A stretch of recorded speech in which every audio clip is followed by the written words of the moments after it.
Hi hello ನಮಸ್ತೆ friends, ಎಲ್ಲರೂ ಹೇಗಿದ್ದೀರಿ? ಚೆನ್ನಾಗಿದ್ದೀರಾ? ನಾನು ಕೂಡ ಚೆನ್ನಾಗಿದ್ದೀನಿ. ಇವತ್ತು ನಾನು ಸಿಂಪಲ್ಲಾಗಿ ಸೂಪರ್ ಆಗಿರೋವಂಥ ಸೂಪರ್ ರೆಸಿಪಿ ಮಾಡ್ತಾಯಿದ್ದೀನಿ. ಇದು ಬೇಗನೆ 5-10 ನಿಮಿಷದಲ್ಲಿ ಮಾಡ್ಕೊಂಬಿಡ್ಬೋದು. ಇದು ಹೇಗೆ ಮಾಡೋದು ಮತ್ತು ಏನೇನು ಹಾಕೋದು ಅಂತ ನೋಡ್ಕೊಂಬರೋಣ ಬನ್ನಿ. ನೋಡಿ, ಮೊದಲಿಗೆ ನಾನು ಒಂದು ಬೌಲ್ ತೊಗೊಂಡಿದ್ದೀನಿ. ಇದನ್ನ ಸ್ವಲ್ಪ ಆದಷ್ಟು ದೊಡ್ಡ ಸೈಜಿಂದ ನಿಮ್ಗೆ ಎಷ್ಟು ಮೊಟ್ಟೆ ಹಾಕ್ಕೊತೀರೋ ಅದನ್ನು ನೋಡಿಕೊಂಡು ನೀವು ಬೌಲ್ ತೊಗೊಳ್ಳಿ. ನೋಡಿ, ಇದಕ್ಕೆ ಮೊಟ್ಟೆನ ಎಲ್ಲ ಫಸ್ಟು ಹೊಡೆದಾಕೊಳ್ಳೋಣ. ನೋಡಿರಿ, ಈ ಥರ ಎಲ್ಲ ಮೊಟ್ಟೆನ ಇದಕ್ಕೆ ಫಸ್ಟು ಹಾಕ್ಕೊಂಬಿಡ್ಬೇಕು. ನಿಮ್ಗೆ ಎಷ್ಟು ಮೊಟ್ಟೆ ಬೇಕೋ ನಿಮ್ಗೆ ಟೇಸ್ಟ್ ತಕ್ಕಂಗೆ ಎಷ್ಟು ಮೊಟ್ಟೆ ಹಾಕ್ಕೊಂಡ್ರೂ ಟೇಸ್ಟು ಚೆನ್ನಾಗಿರುತ್ತೆ. ನಿಮ್ಮ ಟೇಸ್ಟ್ ಅನುಸಾರವಾಗಿ ನೀವು ಮೊಟ್ಟೆನ ಹಾಕ್ಕೋಬೋದು. ನೋಡಿ, ನಾನು ಇವಾಗ ಇದಕ್ಕೆ 5 ಮೊಟ್ಟೆ ಹಾಕ್ಕೊಂಡಿದ್ದೀನಿ. ನೋಡಿ, ರೈಸ್ ಪ್ರಮಾಣ ನೋಡಿಕೊಂಡು ನೀವು ಮೊಟ್ಟೆ ಹಾಕ್ಕೊಳ್ಳಿ, ಚೆನ್ನಾಗಿರುತ್ತೆ. ಅದಾದ ನಂತರ ಇದಕ್ಕೆ ರುಚಿಗೆ ಮೊಟ್ಟೆಗೆ ಆಗೋಷ್ಟು ಮಾತ್ರನೇ ಇದಕ್ಕೆ ಒಂದು ಚಿಟಿಕೆ ಉಪ್ಪು ಹಾಕ್ಕೊಂಡಿದ್ದೀನಿ. ನೋಡಿ, ಜಾಸ್ತಿ ಉಪ್ಪು ಹಾಕ್ಕೊಳೋದು ಬೇಡ, ಅದಕ್ಕೆ ಎಷ್ಟು ಬೇಕೋ ಅಷ್ಟು ಹಾಕ್ಕೊಳ್ಳಿ. ಅದಾದ ನಂತರ ಇದಕ್ಕೆ ಸ್ವಲ್ಪ ಅಚ್ಕಾರದ ಪೌಡ್ರ್ ಹಾಕ್ಕೊಂಡಿದ್ದೀನಿ. ಇವಾಗ ಇದನ್ನೆಲ್ಲ ನೀಟಾಗಿ ಚೆನ್ನಾಗಿ ಮಿಕ್ಸ್ ಮಾಡ್ಕೊಳೋಣ. ನೋಡಿ, ಇದನ್ನೆಲ್ಲ ನೀಟಾಗಿ ಗಂಟಿಲ್ದೇ ಇರೋ ಇದನ್ನೆಲ್ಲ ಚೆನ್ನಾಗಿ ಮಿಕ್ಸ್ ಮಾಡ್ಕೋಬೇಕು. ನಿಮ್ಮ ಕಡೆ ಬ್ಲೆಂಡರ್ ಇದ್ದರೆ ಅದರಲ್ಲೇ ಕೂಡ ನೀವು ಇದನ್ನ ಮಿಕ್ಸ್ ಮಾಡ್ಕೋಬೋದು. ನೋಡಿ, ನಾನು ಆದಷ್ಟು ಇದನ್ನ ಮ್ಯಾಗಿ ಸ್ಪೂನ್ ಇರ್ತಲ್ವ ಇದರಲ್ಲಿ ಪೋರ್ಕಲ್ಲಿ ಇದನ್ನ ಈ ಥರ ಮಿಕ್ಸ್ ಮಾಡ್ಕೊಂಡಿದ್ದೀನಿ. ನೋಡಿ, ಇದನ್ನೆಲ್ಲ ನೀಟಾಗಿ ಚೆನ್ನಾಗಿ ಗಂಟಿಲ್ದೇ ಇರೋ ಹಾಗೆ ನೀಟಾಗಿ ಮಿಕ್ಸ್ ಮಾಡ್ಕೊಂಡಿದ್ದೀನಲ್ವ. ಇವಾಗ ಬನ್ನಿ ಒಗ್ಗರಣೆಗೆ ರೆಡಿ ಮಾಡ್ಕೊಳ್ಳೋಣ. ನೋಡಿ, ಇವಾಗ ನಾನು ರೈಸ್ಗೆ ಮಾಡೋದಕ್ಕೆ ಇಟ್ಕೊಂಡಿದ್ದೀನಿ. ನೋಡಿ, ಇದನ್ನ ಆದಷ್ಟು ರೈಸ್ನ 80% ಅಷ್ಟು ಬೇಯಿಸ್ಕೋಬೇಕು. ನೋಡಿ, ನೀರಿನ್ನೂ ಇದೆ, ಇದನ್ನ ನೀರನ್ನ ನಾನು ಬಸ್ಕೊತೀನಿ. ನಾನು ಇದೇ ಪಾತ್ರೆಯಲ್ಲೇ ಒಂದು ಮೇಲ್ಗಡೆ ಮುಚ್ಚಳ ಮುಚ್ಚಿ ಬಟ್ಟೆ ಹಿಡ್ದು ಬಸ್ದು ಬಿಡ್ತೀನಿ. ನಿಮ್ಮ ಕಡೆ ಆ ಥರ ಆಗ್ಲಿಕ್ಕಂದ್ರೆ ಕೈಲೇ ಬಸಿದು ಆಗ್ಲಿಕ್ಕಂದ್ರೆ ಒಂದು ಇದು ಇರ್ತಲ್ಲ ಪಾತ್ರೆಗೆ, ಅದಕ್ಕೆ ಹಾಕ್ಕೊಂಡು ಸ್ಟೇನರ್ಲಿ ಹಾಕ್ಕೊಂಡು ಅವಲಕ್ಕಿ ಸಣ್ಣ ಪುಟ್ಟಿರ್ತಲ್ಲ ಅದಕ್ಕೆ ಹಾಕ್ಕೊಂಡು ನೀವು ಆ ರೈಸ್ನ ಬಸ್ಕೋಬೋದು. ಇವಾಗ ನೋಡಿ, ಒಂದು ಪಾತ್ರೆ ಇಟ್ಕೊಂಡಿದ್ದೆ, ಅದಕ್ಕೆ ಒಂದು 2 ಸ್ಪೂನಷ್ಟು ಎಣ್ಣೆ ಹಾಕ್ಕೊಂಡಿದ್ದೀನಿ.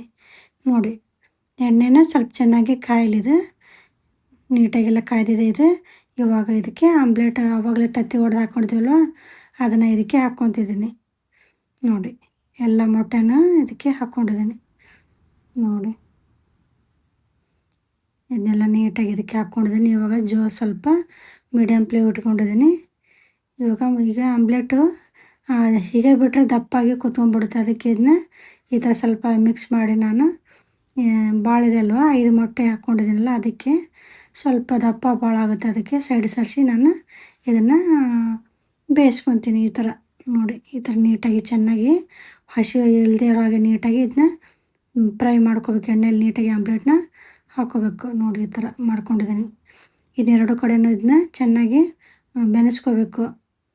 ನೋಡಿ, ಹಾಗೆ ಬಿಟ್ಟರೆ ತಳ ಹೊತ್ತುತ್ತೆ. ಅದಕ್ಕಿಂತ ಸ್ವಲ್ಪ ಈ ಥರ ನಿಧಾನಕ್ಕೆ ಹೊಳಿಸಿ ಹಾಕ್ಕೊಂಡಿದ್ದೀನಿ. ನೋಡಿ, ಈ ಥರ ದೊಡ್ಡದಿದೆ ಅಲ್ವ, ಹಾಗೆ ಡೈರೆಕ್ಟೇ ಹೊಳಿಸಿ ಹಾಕ್ಕೊಳಕ್ಕೆ ಬರಲಿಲ್ಲ. ಅದಕ್ಕೆ ನಾನು ಅರ್ಧ ಭಾಗ ಮಾಡಿ ಇದನ್ನ ಹೊಳಿಸಿ ಹಾಕ್ಕೊಂಡು ಫ್ರೈ ಮಾಡ್ಕೊಂಡಿದ್ದೀನಿ. ನೋಡಿ, ತುಂಬ ಫ್ರೈ ಆಗಿದ್ದಾಗ ಕಟ್ ಮಾಡ್ಕೊಂಡ್ರೆ ಟೈಮ್ ಹಿಡಿಯುತ್ತೆ. ಅದಕ್ಕೆ ಇದನ್ನು ಇವಾಗಲೇ ಬೇಗ ಅಂತ ಸಣ್ಣದಾಗಿ ಪೀಸ್ ನಾನು ಈ ಥರ ಕಟ್ ಮಾಡ್ಕೊಬೇಕು. ನೋಡಿ, ಈ ಥರ ನೀಟಾಗಿ ಚೆನ್ನಾಗಿ ಫ್ರೈ ಆಗಬೇಕು ಎಣ್ಣೆಯಲ್ಲಿ. ನೀಟಾಗಿ ಆಮ್ಲೆಟು ಚೆನ್ನಾಗಿ ಬೆಂದರೆ ಚೆನ್ನಾಗಿರುತ್ತೆ, ಇಲ್ಲಾಂದರೆ ಸರಿಯಾಗಿ ಸ್ಮೆಲ್ಲು ಚೆನ್ನಾಗಿರೋದಿಲ್ಲ. ಅದಕ್ಕೆ ನೋಡಿ, ಇಷ್ಟು ಈ ಥರ ಸಣ್ಣ ಪೀಸಾಗಿ ಕಟ್ ಮಾಡ್ಕೊಂಡಿದ್ದೀನಲ್ವ. ಇವಾಗ ಇದು ಗ್ಯಾಸ್ ಮೇಲೆ ಒಂದು ಪಾತ್ರೆ ಕಾಯೋದಕ್ಕೆ ಇಟ್ಕೊಂಡಿದ್ದೀನಿ. ಪಾತ್ರೆನ ಆದಷ್ಟು ಸ್ವಲ್ಪ ದೊಡ್ಡ ಸೈಜಿನ ಪಾತ್ರೆನ ತೊಗೊಳ್ಳಿ, ಅಂದರೆ ಮಿಕ್ಸ್ ಮಾಡ್ಕೊಳೋದಕ್ಕೆ ಆಗುತ್ತೆ. ಮತ್ತು ಆದಷ್ಟು ದಪ್ಪ ತಳಿ ಇರೋಂಥ ಪಾತ್ರೆನ ತೊಗೊಂಡ್ರೆ ಚೆನ್ನಾಗಿರುತ್ತೆ. ಇವಾಗ ನೋಡಿ, ಇನ್ನೊಂದು ಸ್ಪೂನಷ್ಟು ಎಣ್ಣೆ ಹಾಕ್ಕೊಂಡಿದ್ದೀನಿ. ಇವಾಗ ಇದಕ್ಕೆ ಸಣ್ಣದಾಗಿ ಕಟ್ ಮಾಡಿ ಇಟ್ಕೊಂಡ್ರಂಥ ಈರುಳ್ಳಿನ ಹಾಕ್ಕೊತಿದ್ದೀನಿ. 3 ಈರುಳ್ಳಿನ ಹಾಕ್ಕೊಂಡಿದ್ದೀನಿ ನಾನು. ನೀವು ರೈಸ್ ಎಷ್ಟು ತೊಗೊಂಡಿದ್ರೆ ಅದನ್ನು ನೋಡಿಕೊಂಡು ಹಾಕ್ಕೊಳ್ಳಿ. ಇವಾಗ ಇದನ್ನ ಹಸಿ ವಾಸನೆ ಹೋಗೋವರೆಗೂ ಈರುಳ್ಳಿನ ಚೆನ್ನಾಗಿ ಫ್ರೈ ಮಾಡ್ಕೋಬೇಕು. ನೋಡಿ, ಈರುಳ್ಳಿ ಹಸಿ ಆಗಿದ್ದರೆ ಸ್ಮೆಲ್ ಅಷ್ಟೊಂದು ಚೆನ್ನಾಗಿರೋದಿಲ್ಲ. ಆದಷ್ಟು ಎಣ್ಣೆಯಲ್ಲಿ ಚೆನ್ನಾಗಿ ಇದನ್ನ ನೀಟಾಗಿ ಚೆನ್ನಾಗಿ ಫ್ರೈ ಮಾಡ್ಕೊಳ್ಳಿ. ನೋಡಿ, ಇವತ್ತನ್ನೆಲ್ಲ ನೀಟಾಗಿ ಚೆನ್ನಾಗಿ ಫ್ರೈ ಮಾಡ್ಕೊಂಡಿದ್ದೀನಿ. ಅದಾದ ನಂತರ ಇವಾಗ ಇದಕ್ಕೆ ಸ್ವಲ್ಪ ಕರಿಬೇವು ಸೊಪ್ಪು ಹಾಕ್ಕೊಂಡಿದ್ದೀನಿ. ನೋಡಿ, ಕರಿಬೇವು ಸೊಪ್ಪು ಹಾಕ್ಕೊಂಡ್ರೆ ಫ್ಲೇವರು ಚೆನ್ನಾಗಿರುತ್ತೆ, ಟೇಸ್ಟು ಚೆನ್ನಾಗಿರುತ್ತೆ. ಹಾಕ್ಕೊಳ್ಳಿ, ಚೆನ್ನಾಗಿರುತ್ತೆ. ಇವಾಗ ಇದಕ್ಕೆ ಸ್ವಲ್ಪ ಉಪ್ಪು ಹಾಕ್ಕೊಂಡಿದ್ದೀನಿ. ನಾವು ಇವಾಗ ಆಲ್ರೆಡಿ ಆಮ್ಲೆಟ್ ಮಾಡ್ಕೊಳಕ್ಕೂ ಉಪ್ಪು ಹಾಕ್ಕೊಂಡಿದ್ದೀವಿ, ಮತ್ತು ರೈಸ್ ಮಾಡ್ಕೊಳಕ್ಕೂ ಉಪ್ಪು ಹಾಕ್ಕೊಂಡಿದ್ದೀವಿ. ಅದಕ್ಕೆ ನೀವು ನೋಡಿಕೊಂಡು ಉಪ್ಪನ್ನ ಹಾಕ್ಕೊಳ್ಳಿ. ಇದಕ್ಕಾಗೋಷ್ಟು ಮಾತ್ರನ ನೋಡಿಕೊಂಡು ಉಪ್ಪು ಹಾಕ್ಕೊಳ್ಳಿ. ಇದನ್ನೆಲ್ಲ ನೀಟಾಗಿ ಚೆನ್ನಾಗಿ ಮಿಕ್ಸ್ ಮಾಡ್ಕೊತೀನಿ. ಈರುಳ್ಳಿ ಫ್ರೈ ಮಾಡ್ಕೊಂಡಾಗ ಉಪ್ಪು ಹಾಕ್ಕೊಂಡು ಫ್ರೈ ಮಾಡಿಕೊಂಡ್ರೆ ಬೇಗನೆ ಫ್ರೈ ಆಗುತ್ತೆ ಮತ್ತು ಬಾಯಿ ಸಿಕ್ಕಾಗ ಅದ್ರದ್ದು ಟೇಸ್ಟು ಚೆನ್ನಾಗಿರುತ್ತೆ. ಇವಾಗ ಸ್ವಲ್ಪ ಮಧ್ಯಕ್ಕೆ ಇದು ಮಾಡ್ಕೊಂಡಿದ್ದೀನಿ, ಈರುಳ್ಳಿನ ಸೈಡ್ಗೆ ಸರಿಸ್ಕೊಂಡಿದ್ದೀನಿ. ಇವಾಗ ಇದಕ್ಕೆ ಹಸಿ ಶುಂಠಿ ಬೆಳ್ಳುಳ್ಳಿ ಪೇಸ್ಟನ್ನ ರುಬ್ಕೊಂಡಿದ್ದೀನಿ ಮನೆಯಲ್ಲೇ, ಇದಕ್ಕೆ ಹಾಕ್ಕೊತಿದ್ದೀನಿ. ಇದಕ್ಕೆ ಹಸಿ ಶುಂಠಿ ಬೆಳ್ಳುಳ್ಳಿ ಮತ್ತು ಸ್ವಲ್ಪ ಕೊತ್ತಂಬರಿ ಸೊಪ್ಪನ್ನ ಹಾಕ್ಕೊಂಡು ರುಬ್ಕೊಂಡಿದ್ದೀನಿ ನಾನು. ನೋಡಿ, ಹಸಿಮೆಣ್ಸಿನ್ಕಾಯಿ ಬೆಳ್ಳುಳ್ಳಿ ಪೇಸ್ಟು ಮತ್ತು ಹಸಿಮೆಣ್ಸಿನ್ಕಾಯಿ ಪೇಸ್ಟನ್ನ ರುಬ್ಬೋದನ್ನು ಕೂಡ ನಾನು ವಿಡಿಯೋ ಮಾಡಿ ಹಾಕಿದ್ದೀನಿ. ನೀವು ಬೇಕಿದ್ರೆ ನನ್ನ ಚಾನಲಲ್ಲಿ ಹೋಗಿ ಚೆಕ್ ಮಾಡ್ಕೋಬೋದು. ಇವಾಗ ಇದನ್ನು 2 ಸ್ಪೂನಷ್ಟು ಹಸಿ ಶುಂಠಿ ಬೆಳ್ಳುಳ್ಳಿ ಪೇಸ್ಟ್ ಹಾಕ್ಕೊಂಡಿದ್ದೀನಲ್ವ, ಇದನ್ನೇ ಎಣ್ಣೆಯಲ್ಲಿ ಚೆನ್ನಾಗಿ ಇದ್ರ ಫ್ಲೇವರ್ ಬಿಡೋ ಹಾಗೆ ಇದನ್ನ ನೀಟಾಗಿ ಚೆನ್ನಾಗಿ ಫ್ರೈ ಮಾಡ್ಕೋಬೇಕು ಎಣ್ಣೆಯಲ್ಲಿ. ನೋಡಿ, ಈ ಥರ ಇದನ್ನ ಚೆನ್ನಾಗಿ ಹಸಿ ವಾಸನೆ ಹೋಗೋರ್ಗೆ ಇದನ್ನ ಚೆನ್ನಾಗಿ ಫ್ರೈ ಮಾಡ್ಕೋಬೇಕು ಆದಷ್ಟು ಎಣ್ಣೆಯಲ್ಲಿ. ನೋಡಿ, ನೀವು ಹಾಗೆ ಇದ್ರ ಜೊತೆ ಈರುಳ್ಳಿ ಜೊತೆ ಚೆನ್ನಾಗಿ ಮಿಕ್ಸ್ ಮಾಡ್ಕೊಂಬಿಟ್ರೆ ಅಷ್ಟೊಂದು ಚೆನ್ನಾಗಿರೋದಿಲ್ಲ. ಅದಕ್ಕೆ ಇವಾಗ ಫಸ್ಟು ಒಂದು ಸೈಡಿಗೆ ಹಾಕ್ಕೊಂಡು ಸ್ವಲ್ಪ ಫ್ರೈ ಮಾಡಿಕೊಂಡ್ರೆ ಟೇಸ್ಟು ಮತ್ತು ಘಮ ಕೂಡ ಚೆನ್ನಾಗಿರುತ್ತೆ. ಇವಾಗ ಇದನ್ನೆಲ್ಲ ನೀಟಾಗಿ ಚೆನ್ನಾಗಿ ಇದ್ರ ಜೊತೆನೇ ಮಿಕ್ಸ್ ಮಾಡ್ಕೊಂಡಿದ್ದೀನಿ. ನೋಡಿ, ಇದನ್ನೆಲ್ಲ ಚೆನ್ನಾಗಿ ಮಿಕ್ಸ್ ಮಾಡ್ಕೊಂಡಲ್ವ. ಇವಾಗ ಇದಾದ ನಂತರ ಇದಕ್ಕೆ ಅಚ್ಚ ಖಾರದ ಪೌಡ್ರ್ ಹಾಕ್ಕೊಂಡಿದ್ದೀನಿ. ನೋಡಿ, ನಿಮ್ಮ ಖಾರ ಎಷ್ಟು ತಿಂತೀರೋ ಅದನ್ನು ನೋಡಿಕೊಂಡು ನೀವು ಅಚ್ಚ ಖಾರದ ಪೌಡ್ರ್ ಹಾಕ್ಕೊಳ್ಳಿ. ಬೇಕಿದ್ದರೆ ಸ್ವಲ್ಪ ಹಸಿಮೆಣ್ಸಿನ್ಕಾಯಿ ಪೇಸ್ಟ್ ಕೂಡ ಹಾಕ್ಕೋಬೋದು, ಅದು ಚೆನ್ನಾಗಿರುತ್ತೆ. ಇವಾಗ ಇದಕ್ಕೆ 1 ಸ್ಪೂನಷ್ಟು ಇದು ಪೌಡ್ರ್ ಹಾಕ್ಕೊಂಡಿದ್ದೀನಿ, ಎಗ್ ಮಸಾಲ ಪೌಡ್ರ್ ಹಾಕ್ಕೊಂಡಿದ್ದೀನಿ. ಅದಾದ ನಂತರ ಇದಕ್ಕೆ 1 ಸ್ಪೂನಷ್ಟು ಚಿಕನ್ ಮಸಾಲ ಪೌಡ್ರ್ ಹಾಕ್ಕೊಂಡಿದ್ದೀನಿ.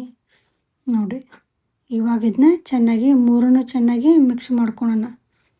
ನೋಡಿ, ಎಗ್ ಮಸಾಲ ನಿಮ್ಗೆ ಆಪ್ಷನ್ ಇದ್ದರೆ ಹಾಕ್ಕೋಬೋದು, ಇಷ್ಟ ಇದ್ದರೆ, ಇಲ್ಲಾಂದ್ರೆ ಇಲ್ಲ. ಫ್ಲೇವರ್ ಚೆನ್ನಾಗಿರುತ್ತೆ, ಹಾಕ್ಕೊಂಡಿದ್ದೀನಿ.